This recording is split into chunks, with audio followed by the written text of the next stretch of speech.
Assalamualaikum warahmatullahi wabarakatuh. Salam Kukar Pintar. Jumpa lagi dengan Ibu. Hari ini kita masih belajar tentang bab 2, yaitu klasifikasi makhluk hidup.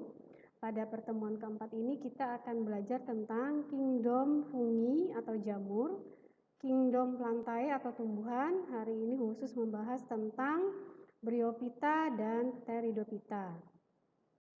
Buku yang dipakai adalah buku IPA kelas 7 terbitan Kementerian Pendidikan dan Kebudayaan Republik Indonesia edisi revisi tahun 2018, dan buku penunjang adalah dari Intan Pariwara.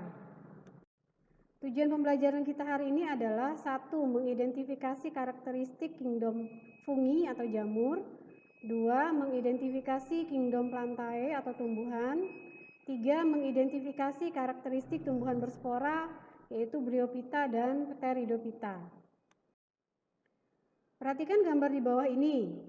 Sekarang ada gambar roti yang sudah berjamur dan nasi yang juga sudah berjamur. Pernahkah kamu melihat roti yang telah lama? Kemudian pada bagian roti tersebut terdapat sesuatu seperti serat-serat berwarna putih kehitaman. Atau pernahkah kamu juga melihat nasi yang telah lama dibiarkan akan terdapat sesuatu yang berwarna oranye? Pada roti yang telah lama kemudian terdapat sesuatu seperti serat-serat berwarna putih kehitaman, atau pada nasi yang terdapat sesuatu yang berwarna oranye, itu adalah jamur yang terdapat pada makanan.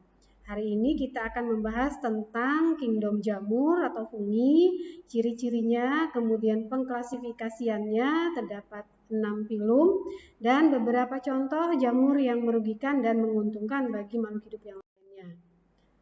Ciri-ciri jamur: tidak memiliki klorofil sehingga tidak melakukan fotosintesis, kemudian berkembang biak dengan spora, hidup di tempat yang lembab, sapropit dan parasit, eukariotik atau memiliki membran inti, memiliki dinding sel dari zat kitin atau selulosa, tubuh terdiri dari benang-benang hifa. Hifa bercabang-cabang dan membentuk anyaman yang disebut dengan miselium. Perhatikan gambar jamur dan bagian-bagiannya. Contoh untuk jamur merang, bagiannya adalah tudung, kulit tudung, retakan tudung, bagian bawah tudung, bilah, bagian bilah, cincin, tangkai, cawan, dan akar semu. Untuk contoh jamur tempe, bagian-bagiannya adalah spora, sporangiofor, hifa rhizoid, dan hifa stolon. Jamur terdiri atas 6 filum, yaitu Zygomycotina, Ascomycotina, Basidiomycotina, Deuteromycotina, Oomycotina, dan Myxomycotina. Kita bahas yang nomor 1, Zygomycotina. Ciri-cirinya adalah hidup di tempat yang lembab, memiliki dinding tebal yang disebut dengan zygospora, memiliki rhizoid atau akar semu untuk melekat. Contohnya adalah Rhizopus oryzae, berperan dalam pembuatan tempe. Filum yang kedua adalah Ascomycotina. Ciri-cirinya hifa bersekat dan berinti banyak, hidup sapropit dan parasit, menghasilkan spora dalam ascus atau ascospora, bersel satu atau uniseluler, contohnya adalah Saccharomyces cerevisiae, itu bermanfaat untuk pembuatan kue atau roti. Kemudian bersel banyak dan membentuk miselium, contohnya adalah Penicillium sp, digunakan untuk pembuatan antibiotik. Kemudian bersel banyak dan membentuk badan buah, contohnya adalah Nectria. Contoh lain adalah Aspergillus wentii, biasa digunakan untuk pembuatan kecap. Filum yang ketiga adalah Basidiomycotina. Ciri-cirinya bersel banyak atau multiseluler dan berukuran besar atau makroskopis. Tubuh terdiri atas tudung, bilah, tangkai tubuh, dan dasar tangkai. Reproduksi secara aseksual atau secara tidak kawin adalah membentuk konidia, dan reproduksi secara seksual atau secara kawin adalah membentuk basidiospora.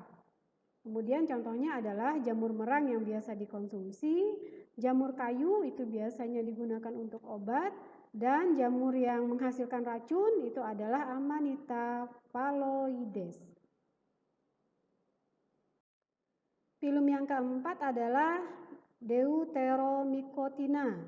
Ciri-cirinya hifa bersekat dan dinding selnya terdiri dari zat kitin.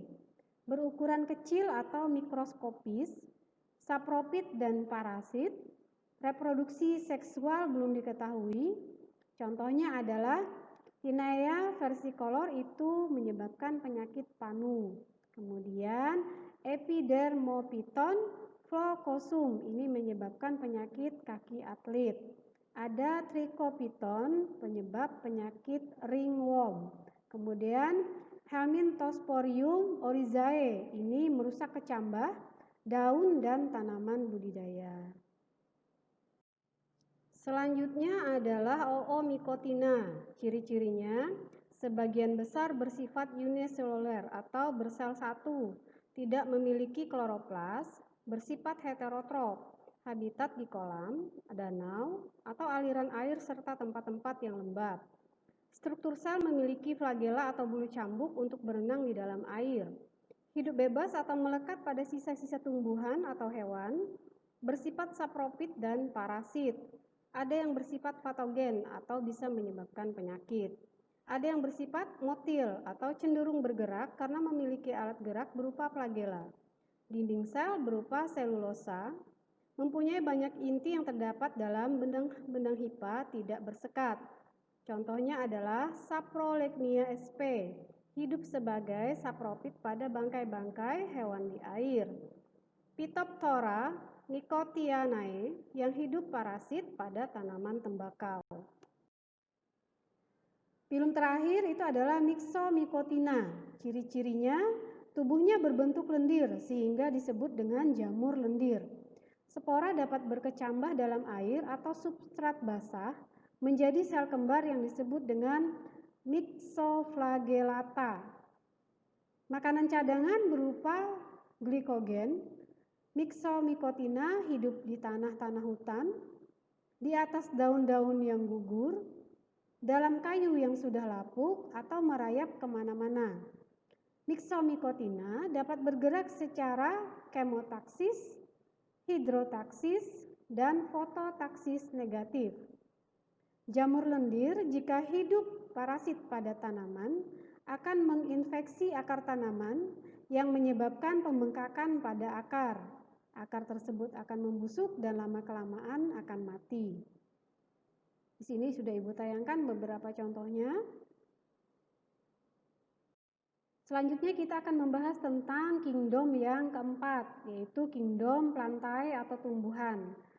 Perhatikan skema pengelompokan tumbuhan. Di situ kerajaan tumbuhan terdiri atas satu Bryophyta atau lumut, contohnya adalah lumut hati, lumut daun, dan lumut tanduk. Kemudian yang kedua itu adalah Pteridophyta atau paku-pakuan. Kalian mungkin sudah mengenal ada namanya paku kawat atau paku ekor kuda. Kemudian ada Spermatophyta atau tumbuhan berbiji. Nah, tumbuhan berbiji ini terdiri atas dua, yaitu Gymnospermae dan Angiospermae. Yang pertama adalah Bryophyta atau lumut. Ciri-cirinya tidak memiliki akar, batang, dan daun sebenarnya. Tidak memiliki berkas pembuluh angkut, tidak memiliki xilem dan floem. Kemudian hidupnya di tempat yang lembab, berkembang biak secara vegetatif menggunakan spora.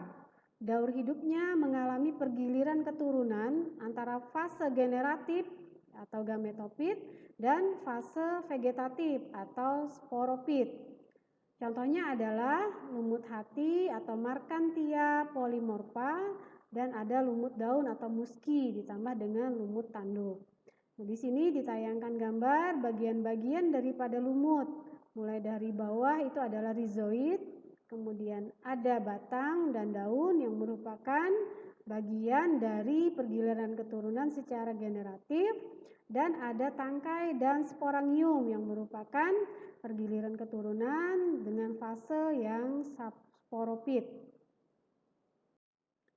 Ini contohnya untuk lumut hati, bentuknya seperti itu. Kemudian ada lumut daun yang mungkin biasa kita temukan di tempat-tempat yang lembab, dan ada lumut tanduk.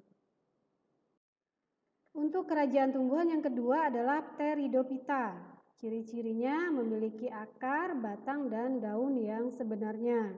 Memiliki berkas pembuluh angkut, yaitu memiliki xilem dan floem. Kemudian hidupnya menempel pada pohon atau epifit, dan ada juga yang hidupnya di tanah. Berkembang biak secara vegetatif dengan menggunakan spora. Kemudian daur hidupnya mengalami pergiliran keturunan antara fase generatif yaitu gametopit dan fase vegetatif atau sporopit. Nah, di sini ada Ibu tayangkan gambar bagian-bagian dari tanaman paku atau Pteridophyta. Di situ ada akar dari bawah ya, ada akar, batang, sporangium, daun muda yang masih menggulung, dan daun dewasa atau daun fertil biasanya disebut demikian. Contohnya ini contoh untuk Pteridophyta, ada paku tanduk rusa, ada semanggi, ada suplir yang biasa dijadikan tanaman hias, kemudian ada pakis dan paku ekor kuda. Nah, untuk pelajaran pada hari ini kita telah mempelajari tentang kingdom fungi atau jamur yang tadi terdapat ada 6 filum. Kemudian kita belajar sudah ke kerajaan tumbuhan atau kingdom plantae. Di sini kita membahas dua dulu, yaitu Bryophyta atau lumut dan Pteridophyta atau tumbuhan paku-pakuan. Untuk pelajaran hari ini, kamu bisa mencatat apa saja yang telah kamu pelajari, kemudian apa yang ingin kalian pelajari lebih lanjut, serta bagaimana perasaan kalian belajar pada hari ini. Materi pelajaran untuk pertemuan selanjutnya adalah tentang kingdom plantae lanjutan. Kita akan belajar tentang spermatophyta atau tumbuhan berbiji yang terdiri atas gymnospermae atau tumbuhan berbiji terbuka dan angiospermae atau tumbuhan berbiji tertutup.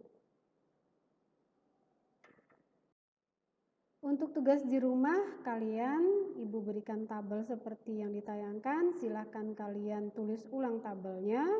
Dan di dalam tabel ini kalian menjelaskan ciri-ciri dari 4 filum pada kingdom jamur atau fungi. Ada Zygomycota, Ascomycota, Basidiomycota, dan Deuteromycota. Dan dituliskan juga di sini contoh serta manfaatnya, entah itu merugikan ataupun bermanfaat bagi kehidupan makhluk hidup yang lain. Selanjutnya adalah lembar kerja peserta didik. Tugas kalian adalah mengerjakan tentang perbedaan tumbuhan lumut, paku, dan mangga atau tumbuhan lain. Tujuannya kalian nanti menyajikan hasil identifikasi karakteristik tumbuhan berspora, yaitu Bryophyta dan Pteridophyta, serta tumbuhan tidak berspora. Alatnya adalah kaca pembesar apabila diperlukan, kemudian bahannya adalah LKPD, tumbuhan lumut, tumbuhan paku atau suplir, tumbuhan mangga atau jambu atau tumbuhan lain, air, piring plastik, dan tumbuhan yang bisa dipakai untuk kegiatan kalian. Prosedur kegiatannya adalah carilah lumut yang melekat pada tembok berbentuk seperti bluder hijau. Amatilah dengan tanahnya, kemudian letakkan pada piring plastik. Tetesilah dengan air agar basah, siapkan juga tumbuhan paku lengkap dengan bagian-bagiannya, contohnya pakis atau suplir. Amatilah dengan kaca pembesar bila diperlukan tumbuhan lumut, tumbuhan paku, tumbuhan mangga atau tumbuhan yang lainnya. Amati bagian-bagian akar, batang, daun, bunga, buah dan bijinya serta habitatnya, catatlah pada tabel. Untuk tambahan kalian boleh menggunakan HP Android atau buku pelajaran yang lainnya. Tabelnya adalah seperti ini. Kalian mencatat perbedaan antara tumbuhan lumut, paku, dan mangga. Akarnya berbentuknya seperti apa, kemudian batangnya seperti apa, daunnya seperti apa. Kalau ada bunga silahkan dicatat bunganya seperti apa. Kalau ada buah juga silahkan dicatat. Biji juga silakan dicatat apabila ada dengan ciri-ciri yang singkat, kemudian habitatnya di mana. Kemudian kalian mencatat penjelasan tentang ciri-ciri lumut dan contohnya, serta penjelasan tentang tumbuhan paku dan contohnya. Ini adalah sumber referensi pelajaran kita pada hari ini, beberapa dari buku pelajaran dan beberapa Ibu ambil dari internet.